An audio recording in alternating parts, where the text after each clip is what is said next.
the heart of the Njala forest, where the trees whispered secrets and the wind carried ancient songs, a man named Okoro moved silently with his bow. He was no ordinary hunter. Okoro was driven not by hunger, but by ambition. His eyes were sharp, and his heart beat fast as he followed a strange call that cut through the dense air. Perched high in the tree canopy was a black crow, unlike any he had seen. Its feathers shimmered faintly, like charcoal sprinkled with stardust. With one well-aimed shot, Okoro brought the bird down. As he approached, he noticed something that stole the breath from his lungs.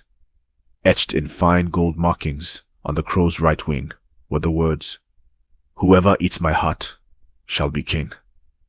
He turned the other wing slowly, and there it read, "Whoever eats my liver shall receive 3 gold coins each day."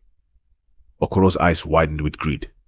His mind raced, not just with the thought of gold or thrones, but power, legacy, and eternal name. He wrapped the bird in cloth and whispered thanks to whatever spirits had sent it. He would eat well tonight, not just of meat, but of destiny. As the sun dipped low and shadows stretched across the path, Okoro stumbled upon a small, mud-walled hut with smoke gently curling from its chimney. Tired and eager to prepare his mystical meal, he knocked firmly. A man with a grey beard and worn eyes opened the door, flanked by 2 playful young sons. Okoro offered a strange bargain. Cook this crow with care and serve it to him alone, and in return he would gift the man 100 gold coins. The hut owner, astonished by the offer, quickly agreed. In the small kitchen behind the hut, the crow was placed over flame. The scent of its meat was rich, unlike any bird they had smelled. But as the man prepared it, he was unaware that his 2 sons, Kwame and Sefu, wandered near the kitchen, drawn by curiosity and the delicious aroma. While their father stepped away to fetch spices, the boys, giggling, plucked at the cooked crow, their fingers accidentally pulling out the small heart and soft liver. Not knowing the power they held, they each popped a piece into their mouths. The heart to Kwame, the liver to Sefu. They chewed, laughed, and ran off, thinking nothing of it. Okoro sat by the fire, legs crossed, the flicker of flames dancing in his eager eyes. When the father brought the roasted crow on a wooden tray, Okoro tore through the flesh, like a man starved for greatness. But his joy quickly turned sour. He tossed bones aside, eyes searching for what was not there. The heart and the liver. His face darkened. "Where is it?" he barked. The father, confused and trembling, insisted he had served the bird whole. But Okoro, furious, threw down the tray. "Do you take me for a fool?" he growled. "The reward was for the whole bird. You've cheated me." Without another word, Okoro turned and stormed out into the night, his dreams of gold and kingship evaporating like smoke. The poor man wept, not knowing what had gone wrong. Inside the hut, the boys slept soundly, their bellies full and their futures unknowingly transformed. Outside, the moon rose high, and somewhere in the night sky, a crow's cry echoed once more, long, loud, and filled with ancient laughter. Days passed. The 2 boys, still unaware of their damned enchanted meal, wandered far from home, chasing butterflies and adventure. The world beyond their village shimmered with color and chaos. Eventually, they reached the city gates, tall and carved with masks of old kings. Tired, they sat on a stone bench near the palace. Kwame, who had eaten the heart, climbed up and laid on the bench. Sefu, who had eaten the liver, curled underneath it. As the sun began to rise, a royal priest on his morning walk stopped. He had seen this in a vision. A boy who slept above his brother would be the next king. Gasps echoed as guards were called. Kwame was lifted and taken into the palace. He did not resist, He did not understand. Sefu was given food and rest by kind strangers. That night, under a simple cloth roof, Sefu found 3 gold coins beneath his pillow. He smiled in his sleep, dreaming of feathers and fire. Fate had taken its first step and the world was changing, led not by warriors or wise men, but by 2 boys who had eaten what was never meant for them. Kwame woke in silk sheets, surrounded by gold and marbled walls. Servants bowed low, calling him Your Majesty. Confused, he looked around the palace. Dazed, his questions were met with reverence, as the elders proclaimed a divine prophecy fulfilled. The boy who sleeps above shall lead us, they said. Dreams of wings and wind returned to him, strange, distant, but powerful. Though just a child, Kwame began to speak with an unexpected calmness. He made wise suggestions, played kindly with palace children, and carried himself like someone far beyond his years. The royal priests whispered among themselves. The boy had a king's heart, brave, measured and just. No one could explain it, but all felt it. Meanwhile, the old king, ill and fading, saw something in Kwame's eyes that reminded him of forgotten legends. Let him rise, he declared, for destiny does not wait for age. And so, a boy not born of bloodline was dressed in royal cloth, seated on carved throne wood, and crowned as the kingdom's chosen. Above the palace, a lone black feather drifted across the sky, unnoticed. Sefu, unaware of his brother's new fate, stayed with a kind potter and his wife in the outer district. Each morning, 3 gold coins appeared beneath his pillow. He told no one, fearing it would be taken or stopped. Instead, he began to secretly give the coins to the poor in the market, old women, limping children, blind drummers. The people soon called him the Golden Boy, a silent giver whose name no one knew. His heart, unlike his brothers, did not crave power.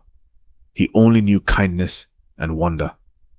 The potter's wife began to notice his gentle spirit, and the potter said, "This boy, he carries fortune in his soul." Still, Sefu missed home. Every night he whispered into the wind, asking where his father was. But when he slept, dreams of crows with shining livers whispered to him, telling him to wait. Your time will come, they seemed to say.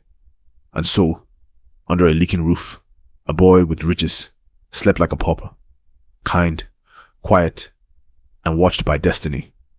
Back in the village, the father wandered, crushed by guilt and grief. His sons had vanished. His gold never came, and the hunter's promise had broken like dry twigs. He walked from market to market, showing charcoal sketches of his boys. No one had seen them. He slept under trees, ate from strangers, and cursed the day he opened his door to the man with the crow. Months passed. His beard grew wild, and his sandals wore thin. At night, he dreamed of burning wings and laughter in the dark. One morning, a traveler told him of a strange king in the city, a boy with no parents, chosen from a bench. The father's heart jolted. He packed his things and walked toward the rising sun, toward the city gates, toward answers. He did not know what he would find, but something deep in his bones told him his sons were near, and the crow's curse had not yet finished singing. The father reached the city, dusty and weak. He wandered through alleys and temples, searching for the boys with painted memories in his head. Then, in the market square, he saw him, Sefu, kneeling beside a beggar, placing gold in his hand. "Sefu?" he called, voice cracking. The boy turned slowly. Their eyes locked. Tears burst forth like rivers during flood season. They embraced tightly, but before joy could settle, a trumpet blared in the distance. "Make way for the boy king," shouted guards. From atop a white elephant, Kwame passed by, cloaked in gold. The father staggered. Is that? He whispered. Yes, Sefu said. He's my brother. The father's knees buckled. Fate had done what no gold could buy. Both sons had found the gifts he once chased, but they had gained them without knowing, and that made all the difference. He wept, not just for joy, but for the lesson the crow had left behind. That night, a star scattered over the kingdom like ancestral beads. Kwame tossed in royal linen. In his sleep, he saw the crow, larger than ever before. Its wings stretched across the sky. It perched on the palace roof, speaking without sound. A heart without wisdom breaks a kingdom, it echoed. Flames flickered in the dream. The throne crumbled. The people cried. He reached out to stop it, but the crow flew higher, carrying a golden crown in its claws. Kwame woke, gasping, drenched in sweat. The royal priest, sensing unrest, came to his side. Dreams are the breath of the ancestors, he said solemnly. What did you see? Kwame hesitated. Should he share it? Or was it a warning meant only for him? He shook his head and lied. Nothing, just shadows. But deep inside he felt it. The feather's power was not a gift to hold forever. Something had been set in motion. Something he couldn't yet control. Sefu awoke to find not 3 coins, but 6 under his pillow. Confused, he looked around. The potter and his wife hadn't touched anything. That night, he dreamt of the crow too. It spoke gently. What you give multiplies. He sat up, heart pounding. Was it real? Or his mind playing tricks? As days passed, his coins doubled again. 12, then 24. Each time he gave more, he received more. But he began to feel the weight of it. The poor praised him, but merchants grew suspicious. Where does he get it? They whispered. Is he a spirit? Even children began to follow him, hoping to find gold. Sefu started hiding. His giving became secretive. One night he went to the old temple and laid all the coins before the altar. Take them back, he whispered. Let me be a boy again. But the next morning, under his head, 30 coins. The crow's gift would not release him so easily. Far from the city, in a new village hidden beneath dense canopies, Okoro the hunter sat by firelight. His face was hardened, his voice bitter. He had become a tale himself, a madman who spoke of a crow with golden wings. No one believed him, yet he never stopped searching. One evening, he heard whispers from traders about the boy king who had no lineage and another boy who scattered gold like leaves in the wind. Something stirred in him. He bought a donkey and made for the city. His mind spun with fury and curiosity. Was it them? He muttered. Did they eat the heart and liver? His anger now had direction. If fate had tricked him, he would unravel it with his own hands. He entered the city at nightfall, cloaked in rags, a knife hidden in his robes, and a single crow feather tucked behind his ear. Fate, he believed, had robbed him, but he was not yet finished with fate. At the city square, drums beat as Kwame addressed the people, his voice steady, his eyes focused. Sefu stood among the crowd, proud yet distant. Their father remained behind him, hands on his shoulders, but another watched, hidden in shadows. Okoro. He stared at Kwame and Sefu, his mind ablaze. That boy has the crown. The other, the gold. He gritted his teeth. Those are my fortunes, he hissed. But as he moved forward, something strange happened. The wind shifted. Feathers danced through the air. Time seemed to slow. The crow's cry echoed once more, louder than before, deeper. Okoro froze, staring at the sky. There it was again. The crow, but not alive. Its image carved into a stone wall, old and cracked, behind the throne stage. This has happened before, he whispered. eyes wide. Suddenly, it wasn't just about stolen gifts. It was about something older. A cycle. A test. And Okoro realized, maybe the curse wasn't in the crow. Maybe it was in those who sought to own what should only be received. The oldest priest in the kingdom, Bako the Flamekeeper, had not spoken in years. But when he heard the crow's cry echo through the palace stones, he rose from his bed and ordered the temple doors opened. "The cycle has returned," he murmured, voice dry as old bark. In the sacred scrolls, kept hidden beneath the altar, he found it, the legend of the winged oath. Long ago, a crow with divine markings appeared to test the greed and spirit of men. Those who chased its magic fell into madness. Only those who stumbled into its blessings, pure of intent, were rewarded. Bako knew now.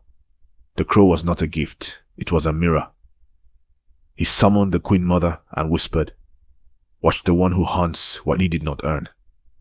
The feathers are watching." That night, the scroll burned in his firebowl. Some stories were never meant to be told again.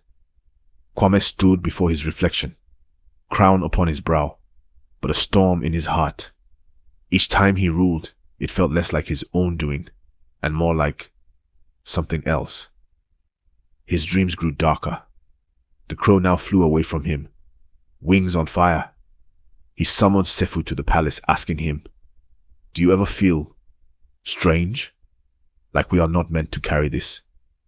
Sefu looked down, nodding slowly. Every night. The brothers sat in silence. Then Kwame asked, "What if we returned what we were never meant to have?" Sefu tilted his head. "But how do you return a crown or a heart?" In that moment, the great bronze doors opened. Their father stepped in, weary but firm. "You cannot return fate," he said, "but you can learn how to carry it." The words settled between them like dust. For the first time, the brothers saw it. Their gift was not in what they had received, but in how they used it. In the dim corridor behind the palace gardens, Okoro finally found his moment. He stepped from the shadows, blocking the brothers' path as they walked in quiet conversation. "You," he growled, pointing at them with a trembling hand. "You ate what was mine." Guard stepped forward, but Kwame raised his hand. "Let him speak." Okoro's eyes burned with rage. "That crow was for me. The crown, the coins. You were just foolish children." Sefu stepped back, shaken. But Kwame, calm as ever, replied, "And yet the crow chose us. Not through our wish, but by accident. Tell me, Hunter, had you eaten it, what would you have done?" Okoro sneered. "Rule. Control. Command." Kwame nodded. "Exactly why it never belonged to you." The air grew heavy. A wind blew. Feathers drifted again, soft but sharp like blades. Okoro stepped back. He saw it now. He had not failed the crow. The crow had refused him. He dropped to his knees, his anger turning to ash. "Then what am I?" he asked. "A man," Kwame said softly, "with a chance to begin again." That night the crow returned, not in flesh, but in wind and whispers. Both brothers dreamed the same vision. A giant feather hovered above a tree. Below it, 2 thrones stood, one gold, one wooden. They walked forward and each chose opposite ones. Kwame took the wooden throne, Sefu, the golden. The feather floated down and split in 2. One half landed on each boy's chest. When they awoke, they felt something had changed.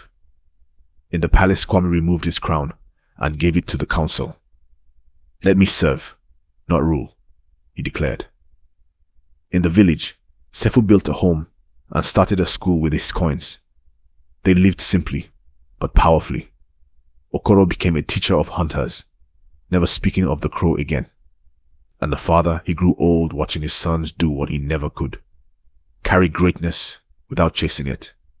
Somewhere, in the deep jungle, a new crow hatched, its wings already marked.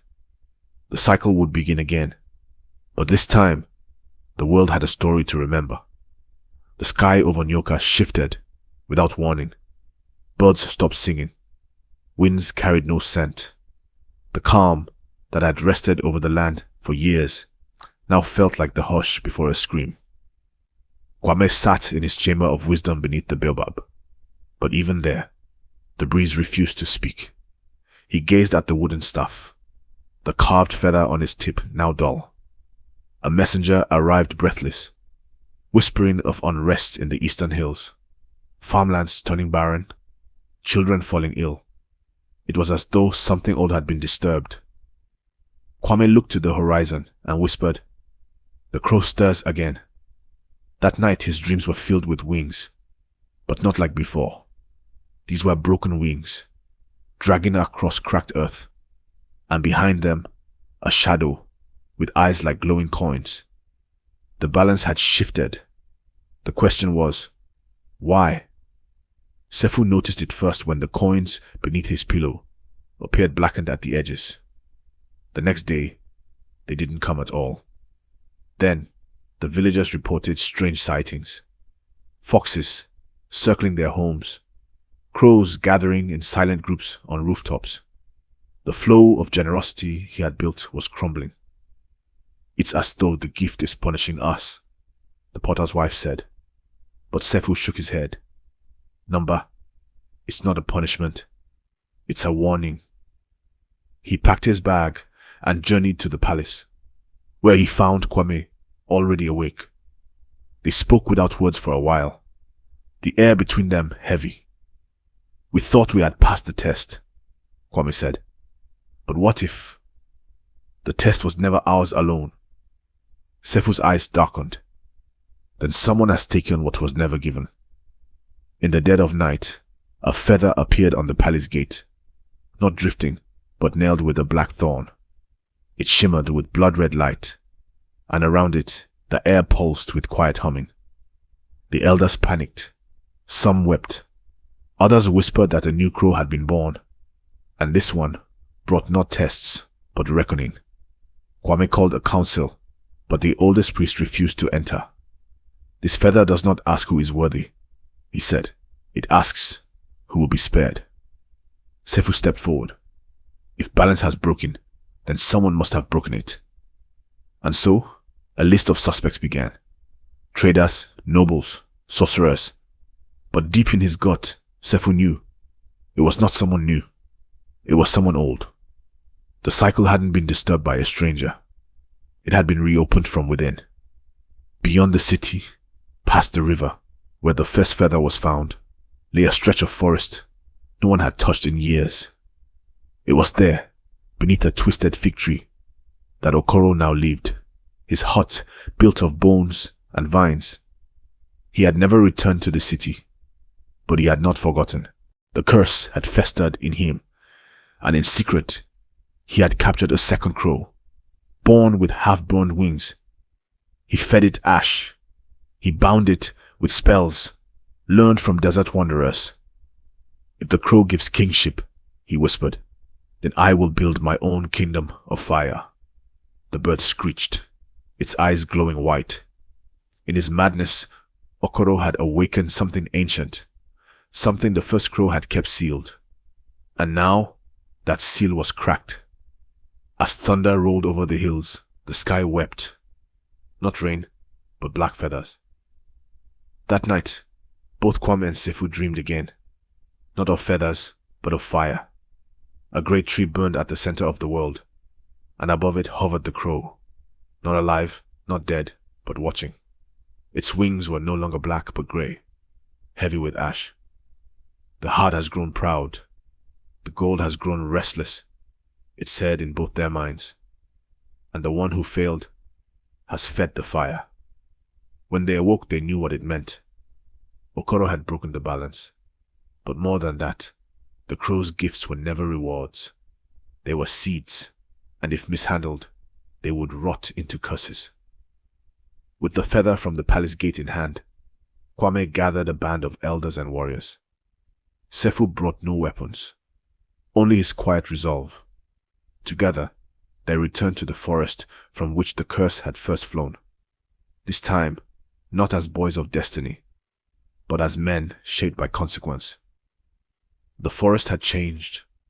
Where once green paths opened like welcoming arms, now thorned vines slithered across the soil. The animals had fled. The air hung with dread. As they approached Okoro's hut, they found it surrounded by dead crows, feathers scattered like shattered prayers. In the center sat Okoro, eyes sunken but burning, cradling the twisted crow in his arms. "So," he hissed, "you've come to take it back." Kwame stepped forward. "We came to restore what you've defiled." Okoro stood, shaking. "You took what should have been mine, but I've made my own gift now, one that will obey." At that moment, the crow in his arms shrieked, and from the trees above, hundreds of black shapes swooped down. Not birds, but shadows, formed of smoke and vengeance. The elders cried out. Sefu grabbed his brother's arm. "This isn't a battle of swords," he whispered. "It's a battle of hearts." Kwame nodded, and they stepped into the storm. The shadows circled, whispering lies. The heart is greedy. The gold is poison. The crow never chooses right. But the brothers stood firm. Kwame lifted his wooden staff and broke it in half, casting it into the fire. "I release the crown," he declared. Sefu opened his pouch and poured all the remaining gold into a pit, covering it with earth. "I give back what was never mine." The wind stilled. The smoke faltered. The shadows paused. Okoro screamed, "Fools! They were blessings!" But even the cursed crow in his arms began to disintegrate, its wings turning to dust, its eyes dimming. The forest groaned, then sighed, as if something ancient had been freed. Above them, one final feather floated down, silver, not black, and it landed between the brothers. The shadows vanished. The trees straightened. The crow's cry echoed once more, this time soft, like a mother's lullaby. The balance had been restored, not by power, not by gold, but by surrender. In the years that followed, no more crows came bearing messages. No more feathers glowed in the dark. But the story of the two boys, one who became king, and one who gave endlessly, spread across every village and every fire circle. Kwame never returned to the throne. He became a teacher of wisdom beneath the baobab. Sefu built gardens and taught children to give with open hands. Okoro disappeared into the forest, his hut overtaken by roots. Some say he still walks there, searching for feathers that no longer fall. The crow's curse was never about who got the gift, but about what they did with it. And in every generation, when greed rises or hearts waver, someone remembers the tale. A boy who ate a heart, a boy who ate a liver, a hunter who chased destiny and found emptiness, and above it all, the crow, watching still but silent, for it no longer needed to test the world. The world had finally learned. We hope you enjoyed today's story. Give this video a thumbs up and don't forget to subscribe to our channel. Feel free to share your thoughts in the comment section below. That's all for today. Take care, folks.